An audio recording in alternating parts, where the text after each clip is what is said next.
Some choices we make to survive end up costing us everything we thought we wanted.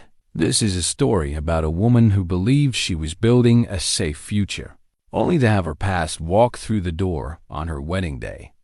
In a booming frontier town, a young maiden marries the wealthiest man around a polished gentleman promising security and comfort. The wedding happens in the town chapel, sunlight pouring through stained glass while guests admire what looks like a perfect match.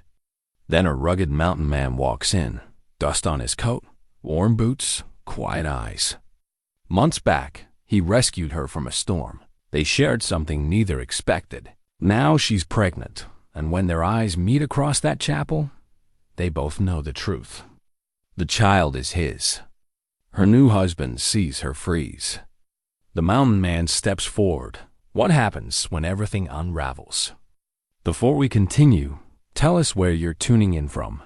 And if this story touches you, subscribe. Elena Marie Hartwell had learned early that survival required practical thinking. At 24 years old, she understood the mathematics of frontier life with the clarity most folks reserve for scripture. A woman alone, without family wealth or husband, existed at the mercy of circumstance. The Montana Territory offered opportunity to men with strong backs and bold hearts. But for women, it presented a narrower path. You married well, or you worked yourself to dust in someone else's kitchen, or you made choices that polite society whispered about behind closed doors. She hadn't always thought this way. Once, when her father still worked their small homestead outside Timber Ridge, Elena had believed in softer things. Love that arrived like spring rain, unexpected and thorough. A partner who saw past her calico dresses and work-roughened hands to something tender underneath. Her mother had loved her father that way completely until the fever took her when Elena was 12. Her father had carried on, quieter, until a logging accident claimed him 5 years later. That left Elena with her mother's aunt, Prudence Hartwell, a widow herself who ran a boarding house in town. Aunt Prudence had been kind, taking Elena in without hesitation, but the older woman's rheumatism had worsened each winter. The boarding house barely sustained them both. Elena worked as a seamstress, her stitches small, and even learned at her mother's knee. But seamstress wages wouldn't keep them through another hard winter, not with Aunt Prudence's medicine costs rising. Then Charles Ashford Blackwood III had noticed her. It happened at the town's harvest social, an annual affair where merchants and miners mingled with farmers and their families. Elena had gone reluctantly, wearing her best dress, a deep green wool she'd remade from her mother's church gown. She'd been standing near the punch table when a tall, distinguished man approached. His suit was Eastern-tailored, his graying hair combed back from a strong-featured face. She'd recognized him immediately. Everyone in Timber Ridge knew Charles Blackwood. He owned the Silver Creek mine, the richest silver claim in 3 counties. More than that, he owned the processing facility, the freight company that hauled the ore, and half the commercial buildings on Main Street. He'd arrived from Boston 10 years prior, bringing capital and ambition. At 45, he was Timber Ridge's most eligible widower, though most considered him beyond the reach of ordinary women. "Miss Hartwell," he'd said, his voice cultured and warm, "I've admired your needlework. Mrs. Patterson showed me the christening gown you made for her granddaughter. Exceptional craftsmanship." The conversation had been brief that first evening, polite and proper, but he'd called at the boarding house the following week, asking Aunt Prudence's permission to take Elena for a Sunday drive. Then another drive. Then dinner at the hotel restaurant, where the proprietor had seated them at the best table and the other diners had watched with undisguised curiosity. Charles had courted her with the same methodical precision he applied to business. He brought thoughtful gifts, book of poetry, noting she'd mentioned enjoying Wordsworth, a cameo brooch that had belonged to his mother, fabric for a new dress in a blue that matched her eyes. He spoke of his life with frank honesty. His first wife had died 7 years ago, childless from consumption. He'd buried himself in work since then, building his empire, but now felt the weight of isolation. "I'm not a young man anymore, Elena," he'd told her one evening as they sat in the boarding house parlor, properly chaperoned by Aunt Prudence's presence in the adjacent room. "I won't pretend this is a passionate romance from a penny novel, but I can offer you security, respect, and a comfortable life. I find your company genuinely pleasant. Your intelligence, your quiet dignity. These are qualities I admire greatly." He'd paused, choosing his words carefully. "I would be honored if you would consider becoming my wife. Take whatever time you need to decide. I understand this is not a proposal born from desperate romance, but from mutual advantage and, I hope, genuine regard." Elena had appreciated his honesty, even as it confirmed what she'd already understood. Charles Blackwood wanted a wife who would grace his table, manage his household, and provide companionship in his middle years. In return, he offered everything she needed: financial security for herself and Aunt Prudence, social respectability, a position of influence in the community. She'd said yes 3 weeks later. The engagement had been brief, just 2 months. Charles saw no reason to delay, and Elena had none to offer. The wedding was planned for the first Saturday in September, when the aspens turned gold on the mountainsides and the air carried the first hint of autumn's promise.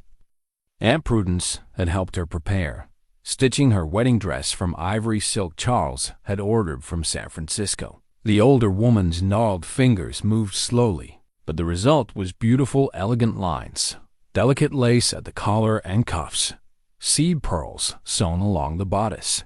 As they worked together in the evenings, Prudence had offered gentle counsel.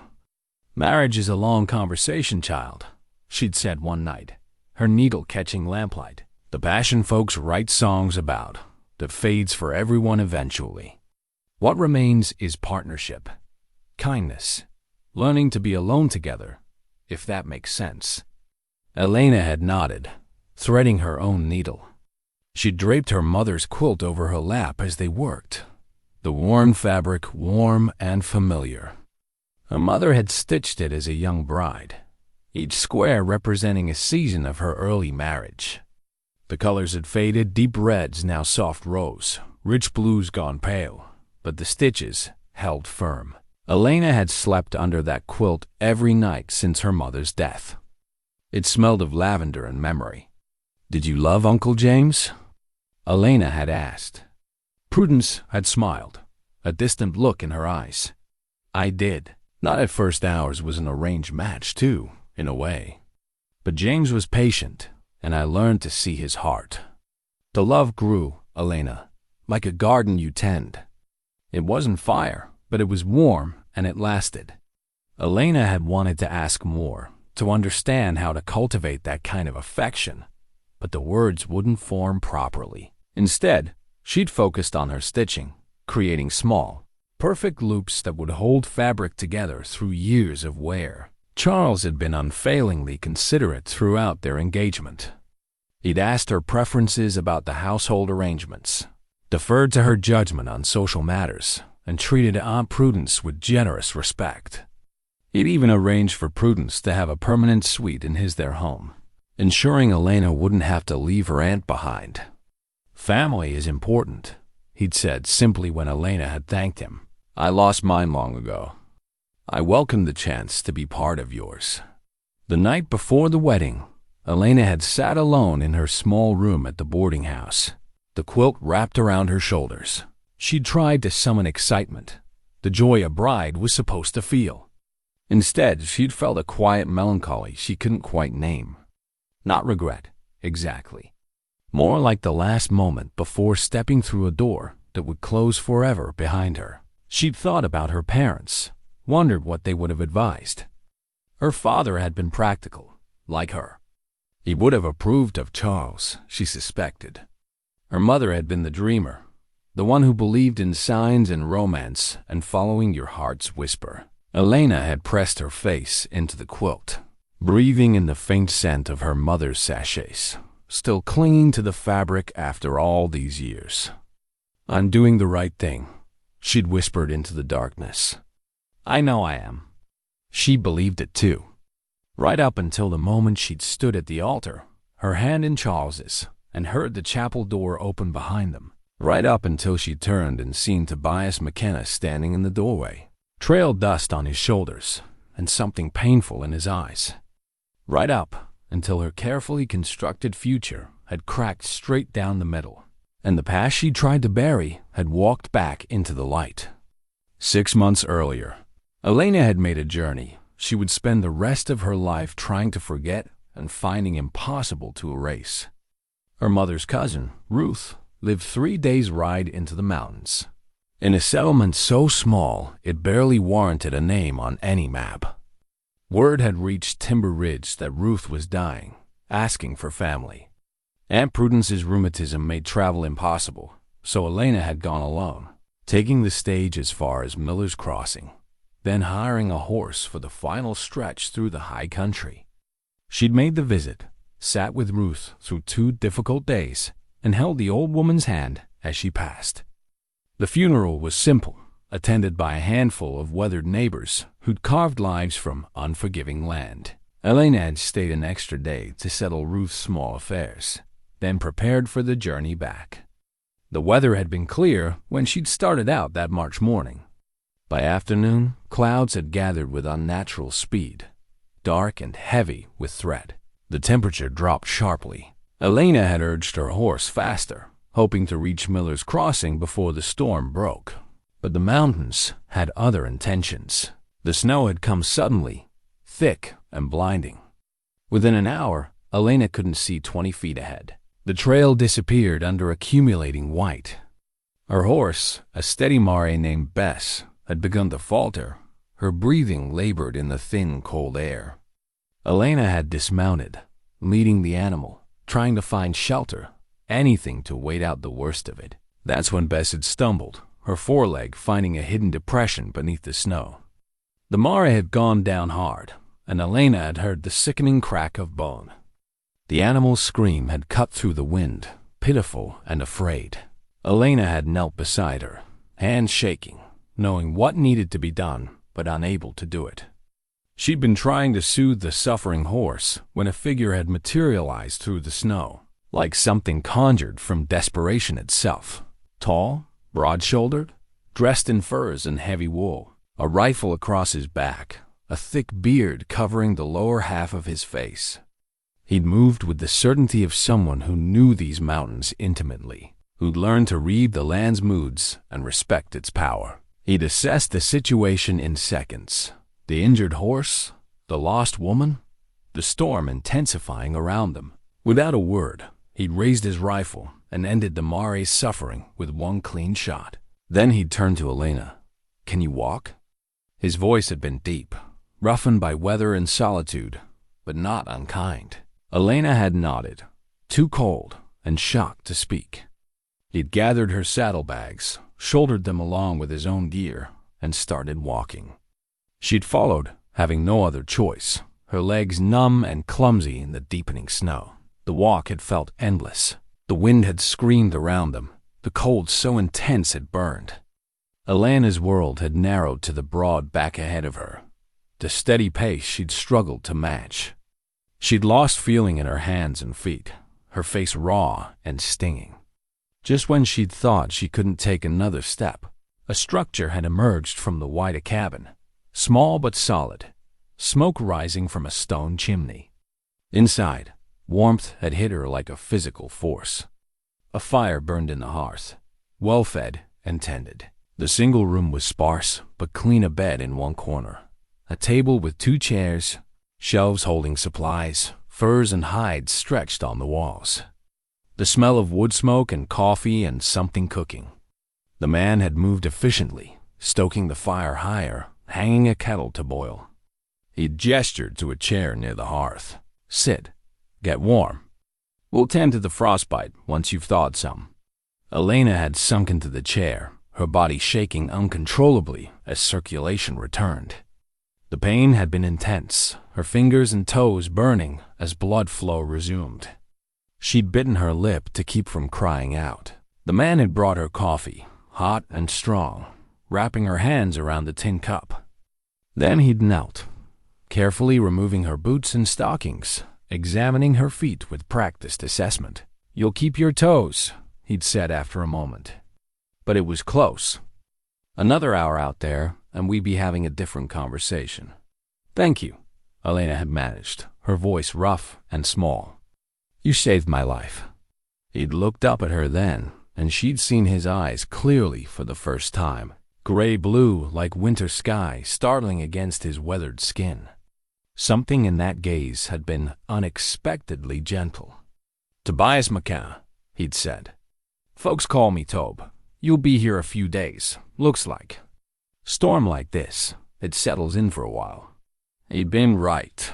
The blizzard had raged for 3 days. Elena had occupied the bed, while Tobias slept on the floor near the fire, insisting despite her protests. During the daylight hours, they talked.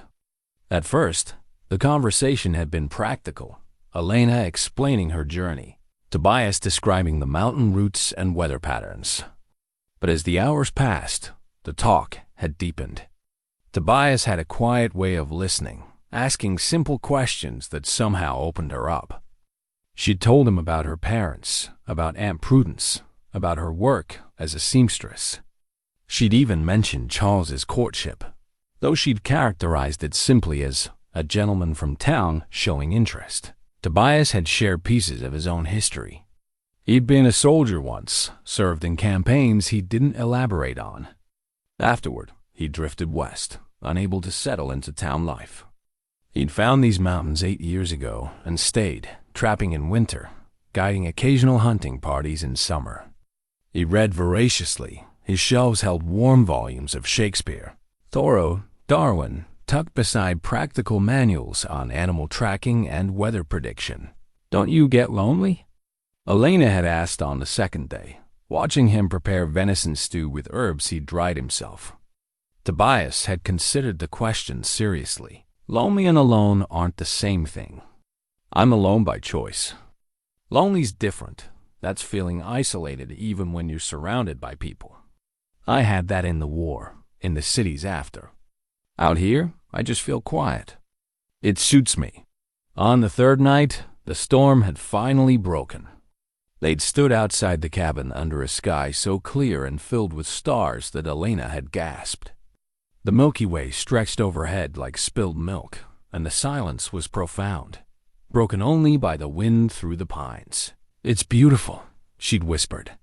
"It is," Tobias had agreed, but when she'd glanced at him, he'd been looking at her, not the sky. Something had shifted between them in that moment. Elena had felt it like a physical presence, this awareness that had been building since she'd arrived. Tobias had felt it too.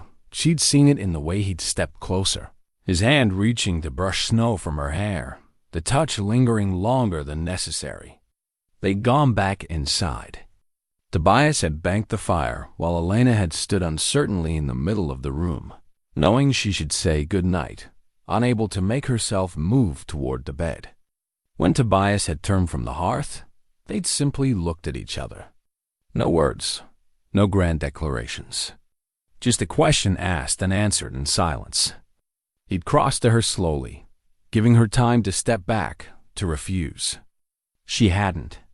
When he'd cupped her face in his calloused hands, when he'd kissed her with a gentleness that had made her knees weak, she'd kissed him back. What followed had been inevitable and impossible to regret, at least in that moment. They'd come together with an intensity that had surprised them both. All the loneliness and longing of their separate lives, finding sudden, unexpected answer. Afterward, lying in his arms while the fire burned low, Elena had felt something she couldn't name. Not just satisfaction, though there was that. Something deeper. A sense of rightness, of being seen and known in a way she never had been before. They hadn't spoken of it. In the morning, the trail had been passable. Tobias had saddled his own horse, packed supplies, and guided Elena down the mountain to Miller's Crossing. At the edge of town, where the stage would carry her back to Timber Ridge, they'd said goodbye. "Thank you," Elena had said, meaning everything and nothing, unable to articulate what the past days had meant. Tobias had nodded, understanding more than she'd said. Safe travels, Elena. She'd watched him ride back toward the mountains, growing smaller until he disappeared. She'd touched her lips, still tender from his kisses, and told herself it had been an aberration, a moment out of time that belonged to the mountains and the storm. Real life was waiting in Timber Ridge, sensible life, safe life. She'd believed she could leave it behind, could fold those 3 days away like a letter she'd read once and tucked into a drawer. She'd been wrong. Now, standing at the altar with Charles's ring on her finger and Tobias's eyes locked with hers across the chapel, Elena understood with perfect, terrible clarity that some moments didn't stay folded away. Some moments walked right back into your life and demanded to be acknowledged, no matter how carefully you tried to forget them. The wedding reception had moved to the grand parlor of Blackwood Manor, where tables groaned under elaborate refreshments and guests mingled with champagne glasses in hand. Elena had changed into her reception dress, a deep blue silk that Charles had commissioned, insisting she have something special for the evening celebration. She stood beside her husband, accepting congratulations, smiling until her face ached. Charles kept one hand at the small of her back, proprietary and protective. He introduced her to business associates, town officials, people whose names Elena struggled to retain through the fog of her thoughts. Tobias hadn't left. She'd spotted him twice, lingering at the edges of the gathering. He held a glass but didn't drink from it, spoke to no one, simply watched. Each time their eyes met across the room, Elena felt the contact like a physical touch, had to look away before anyone noticed. "Ladies and gentlemen," Charles said, raising his glass. The room quieted, guests turning to face them. "I want to thank you all for celebrating this day with us. Elena has made me the happiest of men by accepting my hand." Polite applause. Elena smiled, the expression feeling painted on. "As you know," Charles continued, "I'm not a man for grand romantic gestures. I'm practical by nature. But I wanted to do something to demonstrate my commitment, my appreciation for the gift Elena has given me by becoming my wife." He reached into his jacket pocket, withdrew a folded document. The paper was heavy, official-looking, sealed with wax and bound with ribbon. He handed it to Elena with ceremony, his expression pleased and expectant. "This is the deed to Blackwood Manor. I've had it transferred into your name, effective immediately. This house, Elena, your house now, is my wedding gift to you." The room erupted in surprised murmurs and renewed applause. Elena stared at the document in her hands, unable to process what she was holding. The deed to Blackwood Manor, the grandest house in 3 counties, worth more money than she could conceive of. "Charles," she started, but words failed her. "I want you to feel secure," Charles said quietly, meant for her ears alone, though the room was still watching.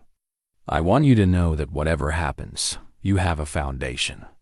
A home that is yours by right, not by my sufferance. You're not dependent on my goodwill, Elena. You're my partner, my equal." His generosity was genuine, his intentions kind. Elena knew that.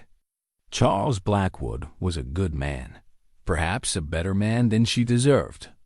And here she stood, pregnant with another man's child, accepting a fortune in property, while plotting how to speak with that other man without her husband noticing. The shame was physical, hot, and nauseating. "Thank you," she managed, her voice thick. I don't know what to say. Say you'll be happy here. That's all I ask."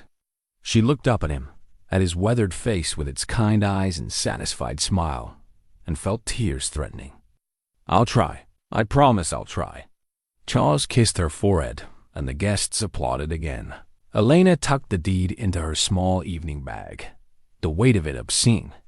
The party continued around them. Charles was drawn away by business associates wanting to discuss the new rail spur being built toward the mine. Elena found herself near the refreshment table, accepting a glass of champagne she had no intention of drinking.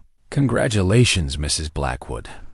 The voice came from behind her, familiar and painful. Elena turned to find Tobias standing there, keeping a respectful distance, his expression carefully neutral. "Mr. McKenna," she said, matching his formality, though her heart was racing. "I didn't expect to see you here. Your husband was gracious enough to invite me to stay for the reception. Said any friend of yours was welcome in his home." The irony in Tobias's voice was subtle but present. "Generous man." "He is," Elena said firmly. "Very generous."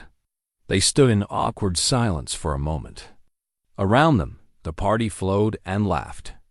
No one was watching them specifically, but Elena felt exposed nonetheless, as though their history was written on her skin for anyone who looked closely enough. "I need to speak with you," Tobias said quietly. "Just for a few minutes, please." "I don't think that's wise." "The garden." 5 minutes. "Elena, please. I'll leave after. You'll never see me again if that's what you want. But we need to talk." Elena glanced toward Charles. He was deep in conversation, animated and engaged. She looked back at Tobias, saw the pain in his eyes, the determination. 5 minutes, she agreed. Not a moment more. She set down her champagne glass and moved toward the French doors that led to the garden, walking casually, as though simply seeking fresh air. After a moment, she heard Tobias follow at a discreet distance. The garden was beautiful in the evening light, the last of the sunset painting the sky in shades of amber and rose.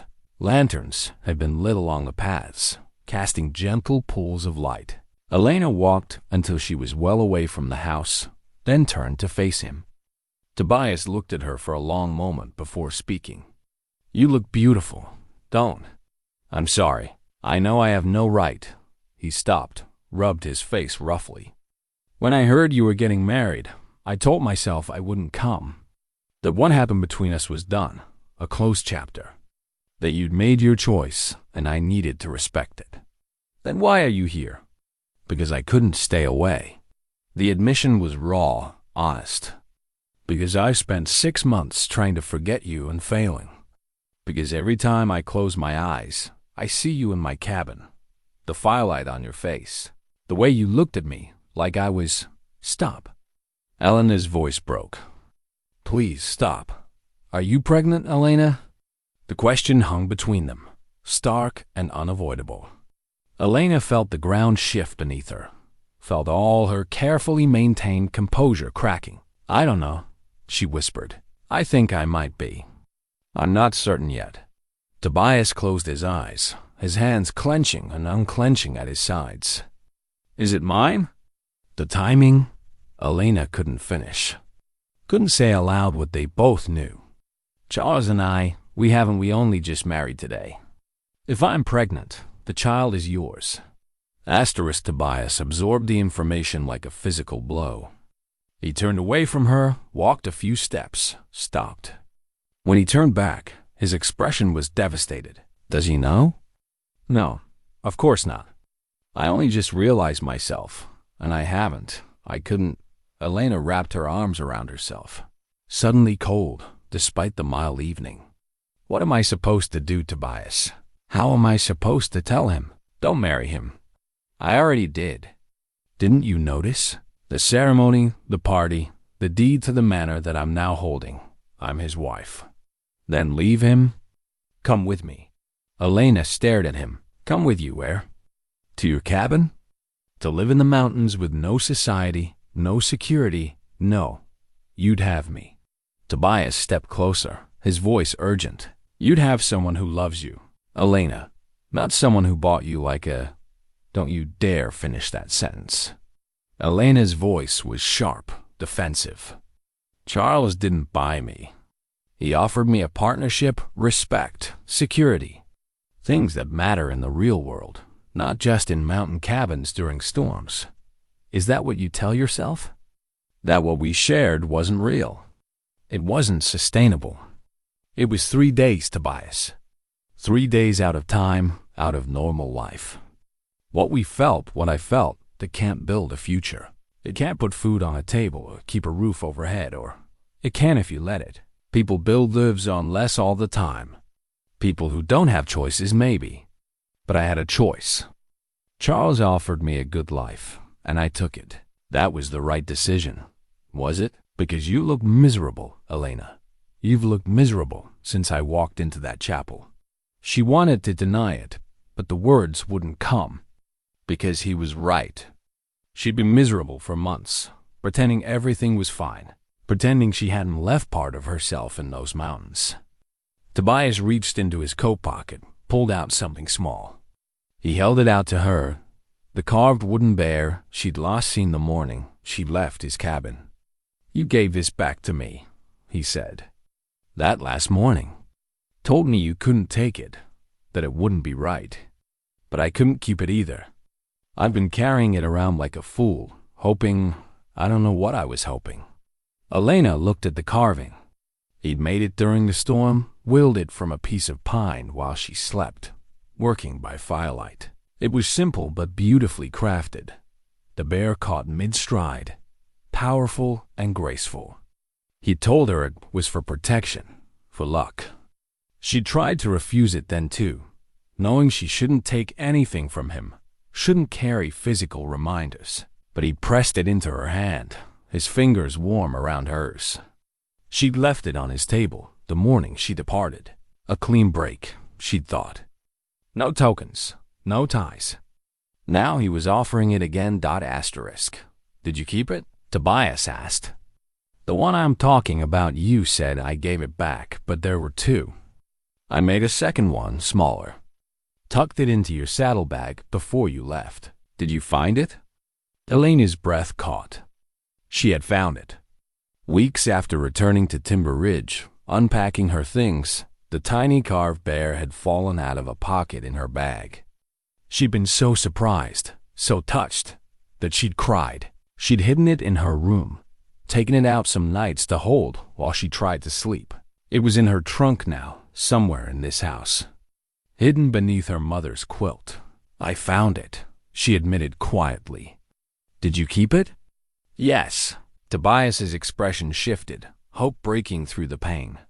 Then some part of you wanted to remember, wanted to hold on to what we shared, wanting something and it being wise or different things.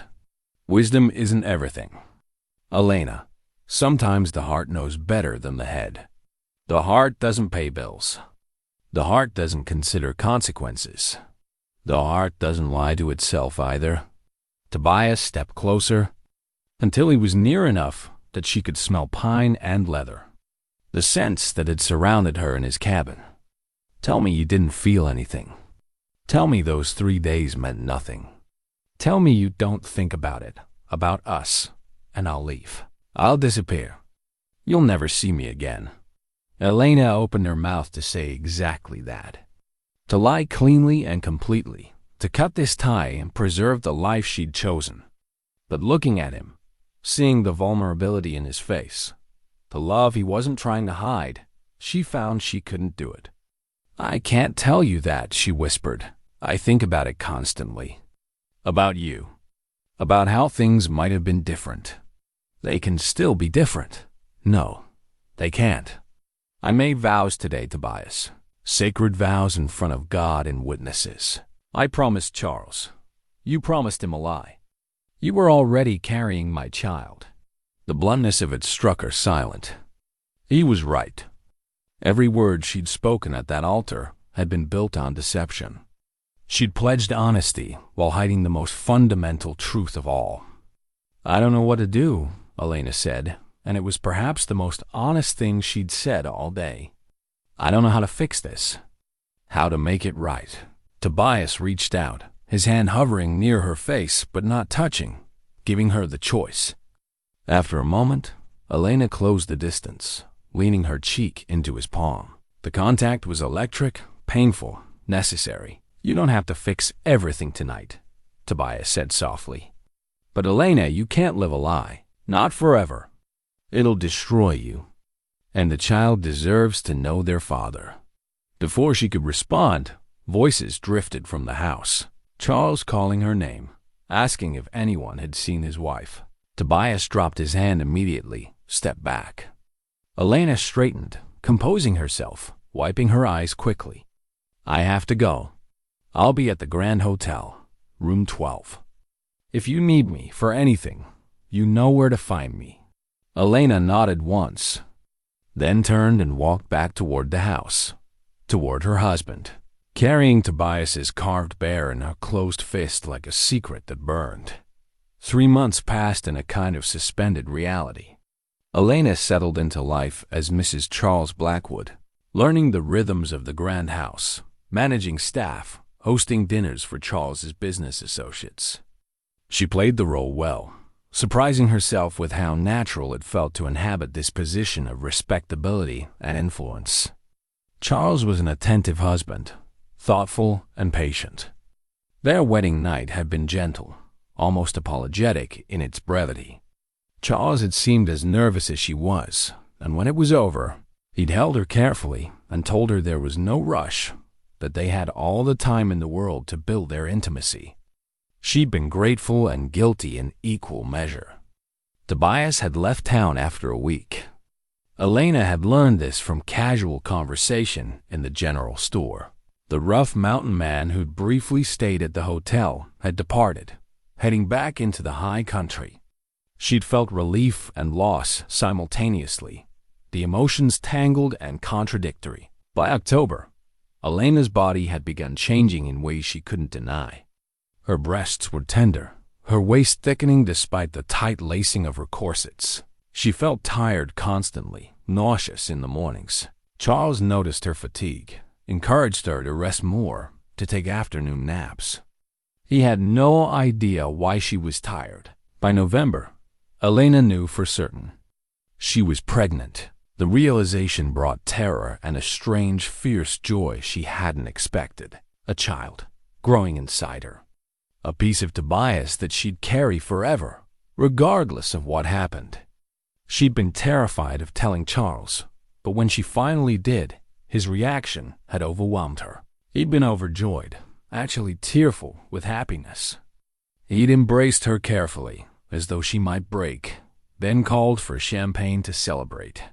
He toasted to their future, to the child who would carry on the Blackwood name, to the family they were building together. His joy had made Elena's deception unbearable. Charles had immediately insisted on the best medical care. Dr. Samuel Warren, who'd practiced in Timber Ridge for 30 years and had delivered half the babies in the county, was summoned for a thorough examination. Elena had submitted to the examination with growing dread. She tried to calculate dates, to convince herself that the timing might be ambiguous enough to pass. But she knew the truth. The child had been conceived in March, in that mountain cabin. She was now 4.5 months along, though she'd only been married 3 months. The examination took place in the upstairs bedroom, with Aunt Prudence present as chaperone. Dr. Warren was a kind man, white-haired and methodical. He palpated Elena's abdomen carefully, listened with his stethoscope, asked questions about her symptoms. Then he'd pulled out his calendar, calculating dates with a frown that grew more pronounced with each notation. Finally, he'd straightened, his expression troubled. He'd glanced at Aunt Prudence, then back at Elena. Mrs. Blackwood, I need to speak with you privately. Prudence had looked between them, sensing something amiss, but had excused herself at the doctor's insistent nod. Once they were alone, Dr. Warren had sat in the chair beside Elena's bed, his manner serious.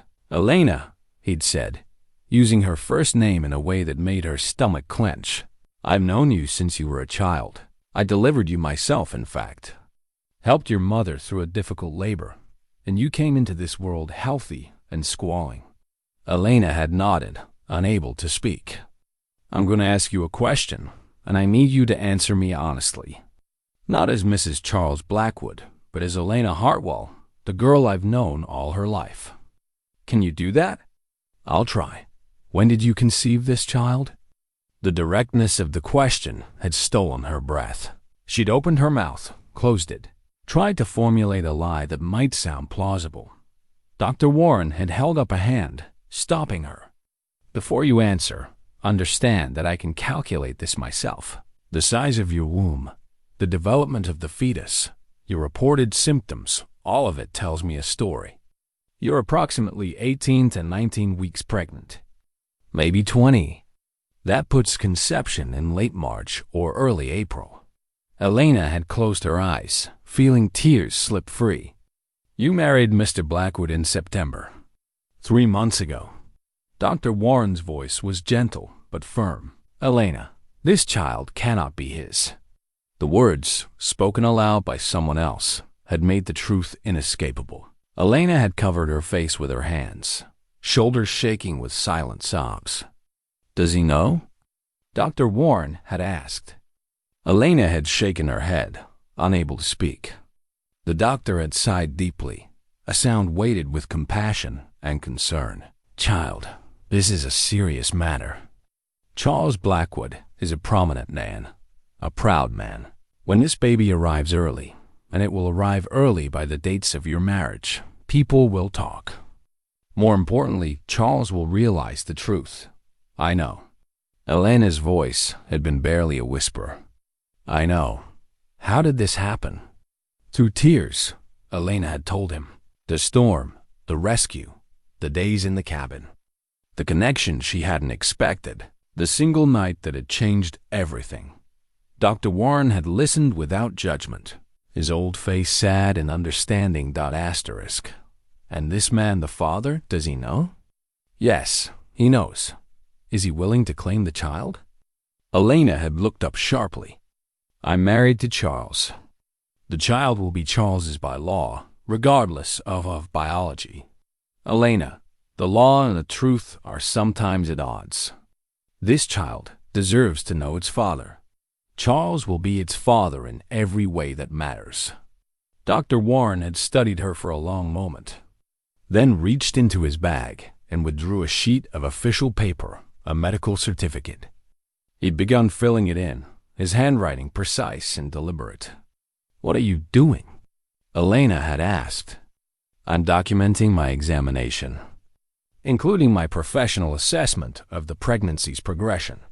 He'd paused, pen hovering over the paper. I can record my findings accurately, which would show conception occurring before your marriage. Or, he'd looked at her directly, I can note that first pregnancies are notoriously difficult to date precisely, that some women show more quickly than others. That calculating by symptom onset rather than fetal development. I estimate conception in late July or early August, which would be, he checked his calendar, shortly before your engagement to Mr. Blackwood. Close enough to seem plausible, if premature by respectable standards, but not impossible. Elena had stared at him. You'd lie for me? I'd provide a medical opinion that leaves room for charitable interpretation. The truth is, dating pregnancies isn't an exact science. I can be wrong. I could be wrong. He'd set down his pen. But Elena, you need to understand what I'm offering. This document would give you cover, would allow you to claim the child arrived early, but not impossibly so. However, his expression had grown more serious. This is merely buying time. When the child is born, when Charles holds his son or daughter, he may have questions, features that don't match his family, timeline questions that persist despite my documentation. And more than that, you'll be living a lie for the rest of your life. Every birthday, every milestone, you'll know the truth you're hiding. I'm already living that lie, Elena had said quietly. Then the question is, can you live it forever? And should you? Dr. Warren had given her the certificate, the dates recorded ambiguously, skillfully vague. I'll report to your husband that mother and baby are healthy, that we can expect a birth in early spring, perhaps late February or early March. First babies often arrive early, I'll tell him. Nothing to worry about. After he'd left, Elena had sat alone, holding the certificate that represented both her salvation and her damnation. The document gave her cover, yes, but it also made the deception official, documented, permanent. That evening, Tobias had returned to Timber Ridge. Word spread quickly. The mountain man was back. Had taken a room at the Grand Hotel. Said he was looking for winter work. Several businesses needed labor before the deep snows came, so his presence seemed reasonable, unremarkable. But Elena knew better. She knew why he'd returned. 2 days later, a letter arrived for Elena, delivered by a young boy from the hotel. Inside, in rough but legible handwriting, "I heard you're expecting. I had to come back. I've built a small cabin just outside town on the North Ridge. If you need anything, if you need me, I'm here. I won't leave until after the baby comes. I need to know they're all right. That you're all right." T. Elena had burned the letter immediately, but the words stayed with her, burned into memory. Tobias was back. He wasn't leaving.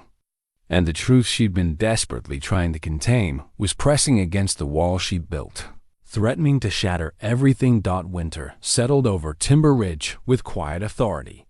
Snow blanketed the mountains, muffling sound, transforming the landscape into something pristine and unforgiving.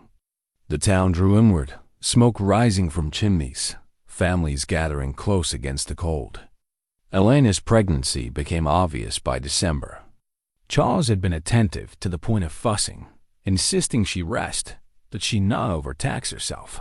He'd hired additional staff specifically to ensure she didn't have to manage heavy household tasks. He spoke constantly of the nursery, of plans for the child's future, of the legacy they were building together.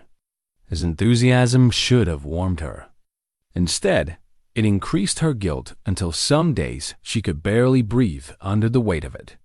She hadn't seen Tobias, but she knew he was there, living in his cabin on the North Ridge. She saw evidence of him in town, heard mentions of the quiet mountain man who'd helped repair the church roof, who'd supplied fresh game to families struggling through a hard winter. People spoke of him with respect, this stranger who asked for little and gave much.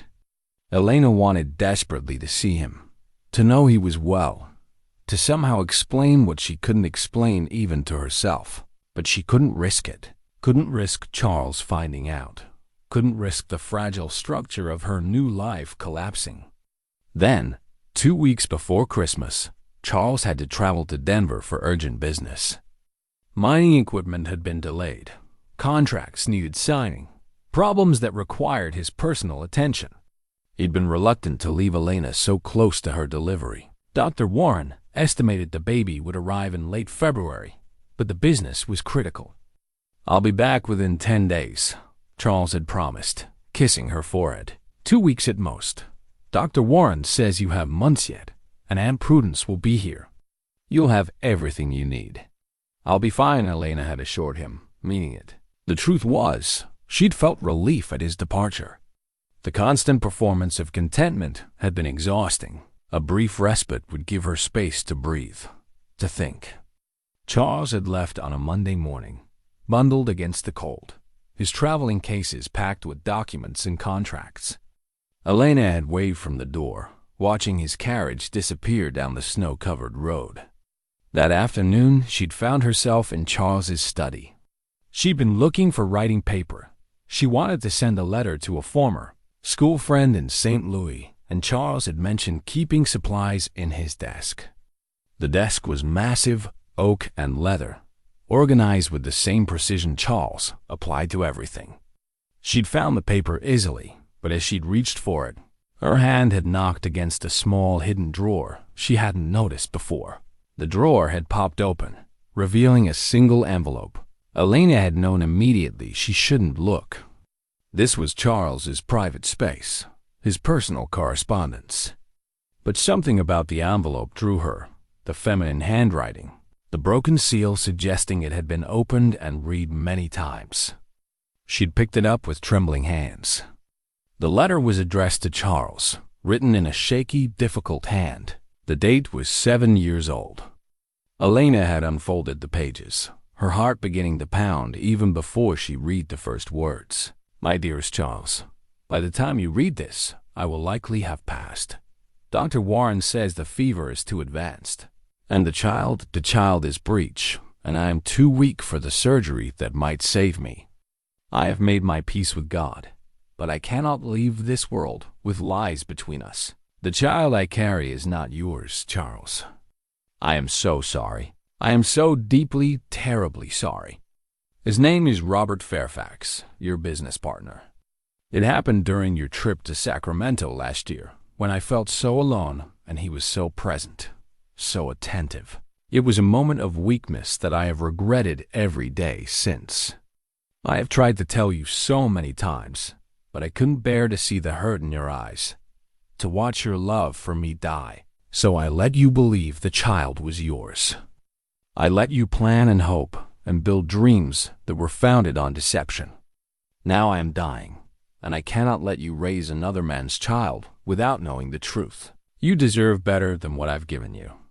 You deserved honesty, and I gave you lies. Please forgive me. Please don't let my betrayal poison your heart against love, against trust. You are a good man, Charles. The best man I have ever known. You deserved a better wife than me. Forever sorry, Catherine. Elena had read the letter 3 times, each word cutting deeper. Catherine, Charles's first wife, the woman whose portrait hung in the formal parlor, beautiful and refined in her blue dress. Catherine had died in childbirth. Elena knew that much. The baby had died to a son, stillborn, who would have carried the Blackwood name. But Charles hadn't known the child wasn't his until his wife's deathbed confession. The betrayal, the pain of that revelation combined with her death. Elena couldn't imagine how he'd survived it. She'd carefully refolded the letter, replaced it in the hidden drawer, and closed it. Then she'd sat in Charles's chair, hands pressed against her swollen belly, and understood fully what she was about to do to him. A second betrayal, a second child that wasn't his, carried by a second wife who'd lied to him. If Charles learned the truth, it wouldn't just hurt him, it would destroy whatever faith he'd painstakingly rebuilt in the possibility of honest love. Elena had spent the rest of the day in a daze of horror and grief. By evening, she'd made a decision. She couldn't tell Charles. Couldn't do this to him again. The kindness he'd shown her, the generosity, the genuine affection, he deserved better than to have his past repeated. She would take this secret to her grave. The child would be raised as a Blackwood, and Tobias would have to understand. Would have to accept that some truths were too devastating to speak. That night, unable to sleep, Elena had wrapped herself in her mother's quilt and sat by the window, watching snow fall in the darkness. She'd felt the baby move inside her, a rolling sensation that was becoming familiar. This child, innocent of all the deception surrounding its existence, deserved better than the situation she'd created.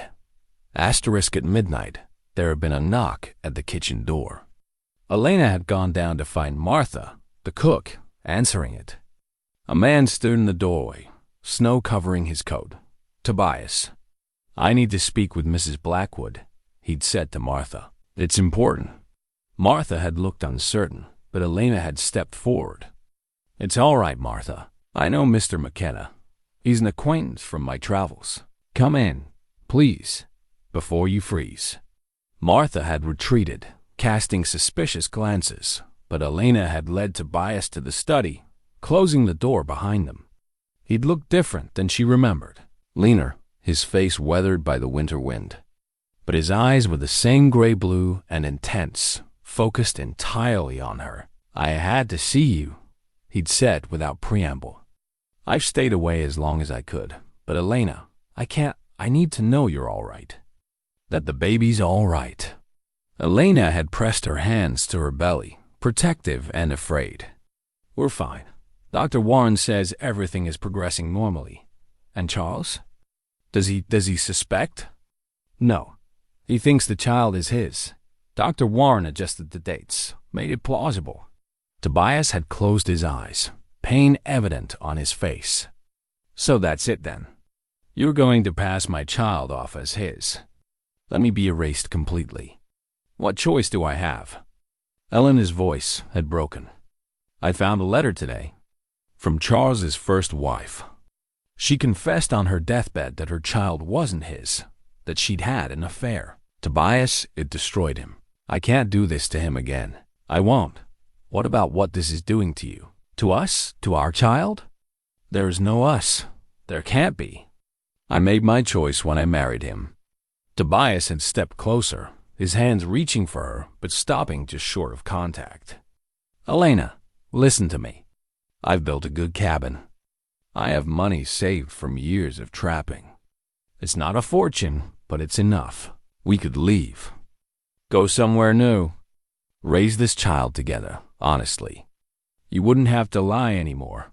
And what about Charles? What about Aunt Prudence? What about my reputation, what about your soul? Tobias had asked quietly. What's it doing to your soul, living this lie every day? Elena had turned away, unable to face the truth in his words. You need to leave. If Charles finds out you were here, Charles is in Denver. Someone could tell him. The servants gossip. Tobias, please. You have to let this go. Let me go. I can't. The words were simple, absolute. I've tried. God knows I've tried. But that's my child you're carrying. My son or daughter. And you, Elena, I love you. I know I have no right to say that. I know it changes nothing, but it's true. I love you, and watching you build a life with another man while carrying my child is killing me. Elena had felt tears streaming down her face. Then stop watching. Leave Timber Ridge. Go back to the mountains, to your solitary life. Forget about us. Would you forget about me? She'd wanted to lie, but looking at him, she couldn't.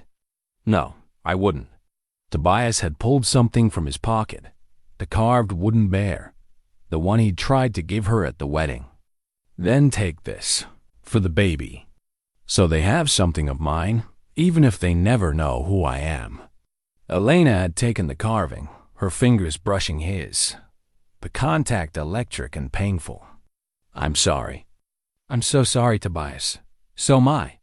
He'd left then, disappearing back into the snowy night, and Elena had stood alone in the study, holding the carved bear and wondering how something that had felt so right in those mountain days had become so impossibly wrong.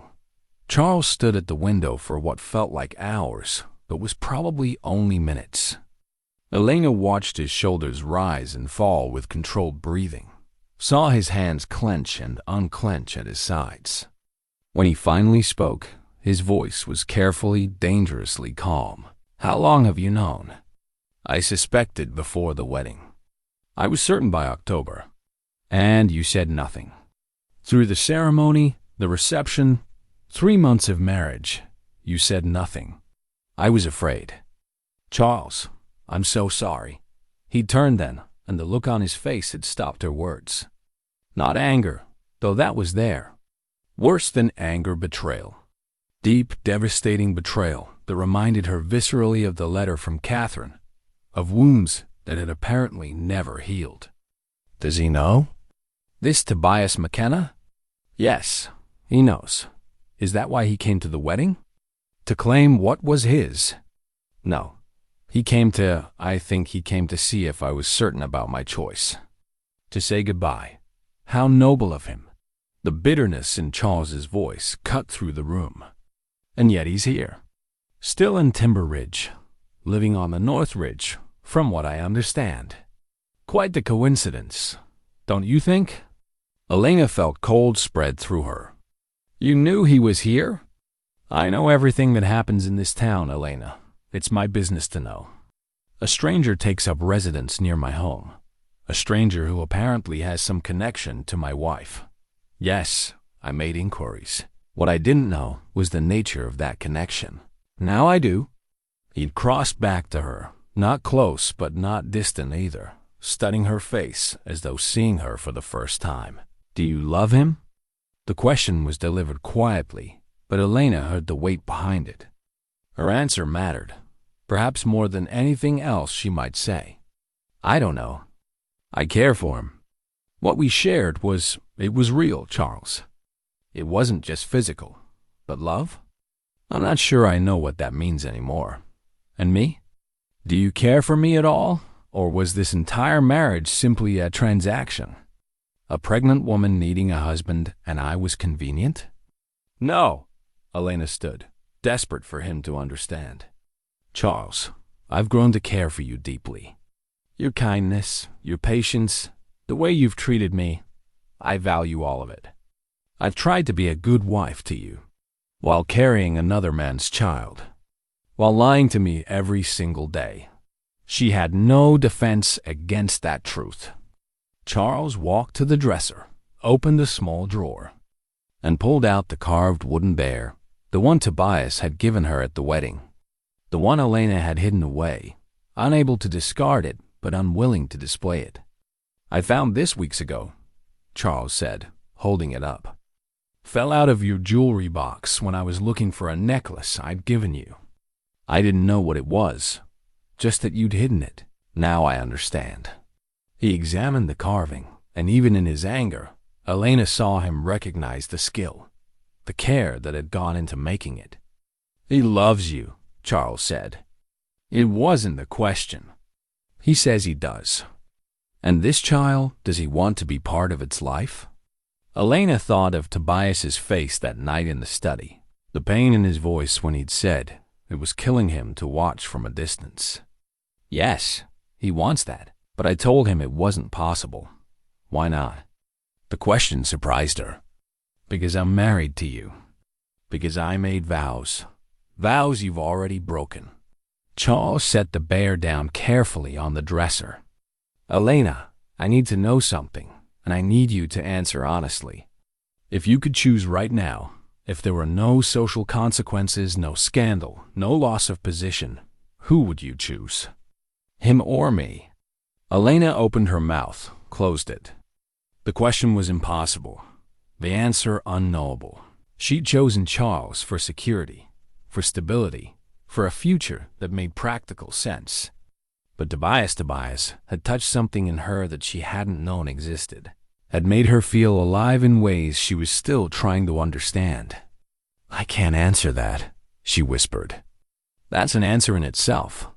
Charles walked to the door, paused with his hand on the knob. I need time to think, to decide what this means, what I'm willing, what I can live with. I'm going to stay in the guest room tonight. Tomorrow, we'll talk further. Charles, please. I'm not leaving you, Elena. Not yet, anyway. But I can't look at you right now. I can't be in this room, in that bed, knowing. His voice broke. I need time. He left, closing the door quietly behind him. Elena sank onto the bed, surrounded by the trappings of her marriage, holding her belly where an innocent child waited to be born into a world of complications it hadn't created. 3 days passed in tense silence.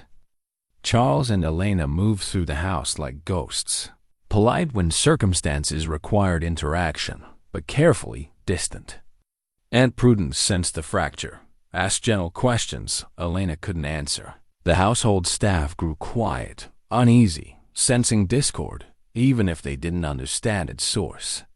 On the 4th morning, Charles summoned Elena to his study. She'd gone with dread heavy in her chest, expecting divorce papers, eviction, the consequences of her deception finally landing with full force. Instead, she found Charles sitting behind his desk, and across from him, to her complete shock, sat Tobias McKenna. Sit down, Elena, Charles said, gesturing to the empty chair beside Tobias. She'd obeyed numbly, her eyes moving between the two men, trying to understand what was happening. Charles had looked exhausted, as though he hadn't slept since their conversation. But his expression held something Elena hadn't expected, not anger, but a weary kind of resolve. I've spent the last 3 days doing something I rarely do, Charles said. I've been thinking about what I want, rather than what's proper or expected or socially advantageous. And I've reached some conclusions. He'd looked at Tobias. Mr. McKenna and I have had several long conversations. He came to me yesterday, actually. Told me everything, the storm, the connection between you, his feelings. He offered to leave Timber Ridge permanently if that's what I wanted. to disappear from your life and the child's life completely. Elena's heart had clenched. She'd looked at Tobias, saw the truth in his face. He would do it, would sacrifice his own happiness if it meant easing her burden. I considered accepting that offer, Charles continued. It would certainly be simpler, but then I remembered something. I remembered Catherine. He pulled out the hidden letter, set it on the desk between them. You read this. I know you did. Don't ask me how I know. I just do. So you understand that this situation, a wife pregnant by another man, isn't new territory for me. Charles's voice had grown rough with old pain. Catherine died before I could decide how to handle it, before I could choose whether to forgive or to leave. The child died too. I lost everything before I had a chance to figure out what I wanted to save. He'd looked directly at Elena. I don't want to lose everything again. Charles. Elena had started, but he'd held up a hand. Let me finish. I've made a decision, and it's unconventional, probably scandalous if anyone ever learned the details. But it's my decision, and I'm at peace with it. He'd stood, walked to the window, organized his thoughts before speaking. Elena, you'll remain my wife. This house is yours, as are all the legal and social benefits of being Mrs. Charles Blackwood. The child will bear my name and be raised with every advantage I can provide. But, Elena had whispered, because there had to be more. But, Charles had turned to face them both. Mr. McKenna will also be part of this arrangement. Not openly, not in a way that would invite scandal, but present, involved, as a trusted family friend, a frequent visitor. The child will know him. We'll spend time with him, and when the child is old enough to understand, we'll tell them the truth, together. The proposal had stolen Elena's breath. She'd looked at Tobias, saw him equally stunned. Why? Elena had asked. Charles, why would you do this? Because Charles had paused, choosing words carefully. Because I've learned that building a life on lies destroys everything eventually. Catherine taught me that. And because his voice had softened, because I care for you, Elena, more than I expected to when we married. And I want you to be happy. Genuinely happy, not just comfortable or secure. He'd looked at Tobias. And because this child deserves to know their father. All children deserve that, if it's possible. I was raised by a cold, distant man who saw me as an heir rather than a son. I won't do that to another generation. 6 months had passed since that conversation. Elena had given birth in late February to a healthy daughter they'd named Rose Catherine after Charles's first wife. Rose after Elena's mother. The labor had been long and difficult, but both mother and baby had survived. Now, on a warm August afternoon, Elena sat in the nursery, watching Charles and Tobias work together to assemble a new cradle they'd built. Charles had designed it. Tobias had done most of the woodwork. The piece was beautiful, 2 different woods joined seamlessly, sturdy and lovingly crafted. Catherine Rose slept in Elena's arms, tiny and perfect, with Tobias's gray-blue eyes and Charles's strong jaw. A blend of 2 men, claimed by both, loved by both. There, Charles said, stepping back to examine their work. What do you think? It's perfect, Tobias agreed. They'd learned to be comfortable with each other. These 2 men who shared a woman and a child. Not friends exactly, but something deeper, partners in an arrangement that shouldn't work, but somehow did. Tobias approached Elena, his hands gentle as he took his daughter carefully. Catherine stirred, made a small sound, then settled against his chest. His expression transformed, the rough mountain man becoming something tender and awed. Hello, little one, he murmured. Charles stood beside Elena, his hand resting on her shoulder. She covered it with her own, squeezed gently. They'd found a way forward, imperfect, unconventional, built on truth after so much deception. It wasn't the life Elena had imagined during her wedding day, standing at that altar. It was stranger, more complicated, more honest, And somehow, impossibly, it was good.